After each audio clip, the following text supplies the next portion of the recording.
URC Power Rankings, folks, after 10 rounds of the competition. Apologies, I've missed a fair bit of the URC as I was on holiday in January. But I missed a fair bit of the Champions Cup and whatnot as well. But I've been catching up on some of the games from the weekend that was. We're still at a kind of awkward point because the Six Nations on the horizon. A bunch of guys will be heading off with their international teams. And there's still a lot of teams who have a catch-up game to go.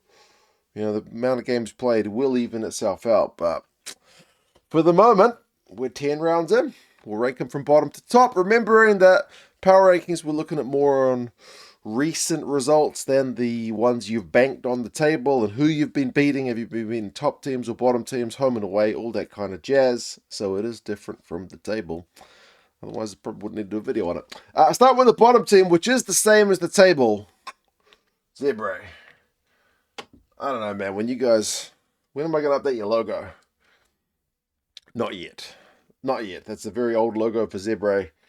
But you're always in 16th at the moment. You're on a, 8-game losing run. 16th on the table. 8 matches lost in a row. Lost at the weekend to Glasgow in a not embarrassing result by any means, but it's another loss. 8 in a row. 8 in a row could use anything but a loss at this point. Next, put in a pretty good showing, maybe similar to Zebra, but Connacht, you're not much better. The new stand looks cracking against Leinster. You did all right. It was always going to be a kind of big marquee game to have Leinster come to town to open that new stand, so it was certainly sold out.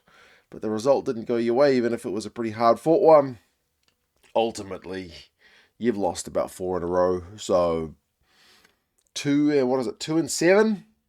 Still a game behind a lot of the other teams, but it's not been happy hunting for Connacht. But as I said, there was a bit of maybe glimpses of something in that performance anyway. And then another Italian side, Benetton. Their form's been a bit horrendous as well, when they're a side usually who get affected pretty majorly by the Six Nations squad namings. Won 2 of their last 7. It's not been pretty times for the Benetton lads. They lost away to Cardiff. I think they didn't even score a point in the first half. So, yes, Benetton, these guys are down 2 spots. The other 2 spots of Connacht and Zebra, they haven't changed since the last time. I didn't do a video on it, but since the last scheduling of the power rankings, which I kind of did in the background while I was on holiday. Edinburgh are also down. They are down 4 spots with their loss to the Bulls. That was kind of an important game at home to the Bulls, because the Bulls don't usually travel that well, and neither side's been setting the URC alight this season, but Edinburgh won 1 in their last 4. So, yeah, 3 and 6 is their record. None of these sides are in good form, sadly. And a couple of those sides, in the Bulls and the Edinburgh guys, made the playoffs last year. So, still time to go, but time is running out. Next, a side who's a little bit of a surprise package this year. The Dragons, with all the turmoil going on in Welsh rugby. Dragons are having a pretty decent season. They may have lost at Munster, but they gave them a good run, and their record of 2 wins, 2 draws, and 6 losses is a lot better than they've had in some other recent years, so they're already kind of on the right track, but we still wait and see what happens with Welsh rugby. The Scarlets, who were kind of a little bit of my surprise package, because the Dragons are down 2, the Scarlets are up 3. They are a hard side to predict at the moment. They are very up and down, because they lost to the Dragons one week, they beat Ulster this week, and the Dragons have not traditionally been a top side. They lost to them, but they beat Ulster, who are on a cracking run this year. So Scarlets are pretty unpredictable.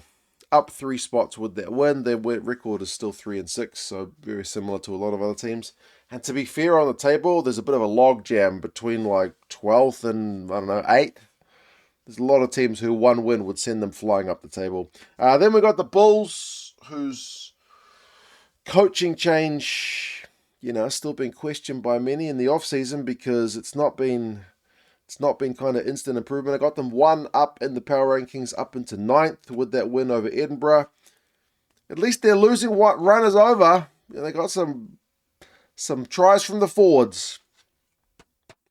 Bulls up a spot. They got a win. And then the Ospreys round out the bottom half of the table with their draw with the Lions. They had a couple of kicks that they could have won that one.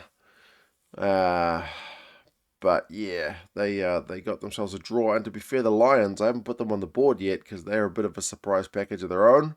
Lions have been in good form. But, I mean, the Ospreys, they haven't lost in a few rounds. So, even though it's a draw, it's a little bit disappointing, but certainly more points on the table than if they had lost it. Then we get the Sharks, who finally make their way up into the top half of the table. I may have overweighted this result, but they beat the Stormers away. Handed the Stormers their first URC loss of the season. So that's pretty major. I've got them up 5 spots. As I said, maybe I've overweighted it. I do put more weighting on the recent results. I do put more weighting on beating a top team. I do put more weighting on winning away. So they ticked all the boxes, apart from giving them a hiding. They didn't give them a hiding. If they'd given them a hiding, I would have given them even more. But up 5 spots, the Sharks. Maybe the coaching change has done them good, or maybe that's just one result. We'll see. Then Munster. Munster have had a little bit of a stuttering run, but they're back to winning ways with the result over the Dragons. So they are actually down a spot, but that's not anything they did wrong. They just, other teams around them have done more in terms of the points they've gained. Because I didn't give them much credit for a scraping win over the Dragons at home, to be fair. I give the Sharks a lot more credit for their away win over the Stormers, but that's just how the power rankings work. Not every win is equal. Then you got Cardiff, who are one of the kind of high-flying teams on the actual table. They are, 4th on the table? I got them up 1 spot. They got the same record as Munster with 7-3. They won over Benetton, but their record recently has also been a little bit stuttering with 2 out of their last 4. So they're not exactly flying, but their results are still well on the positive, again, despite all the off-field turmoil.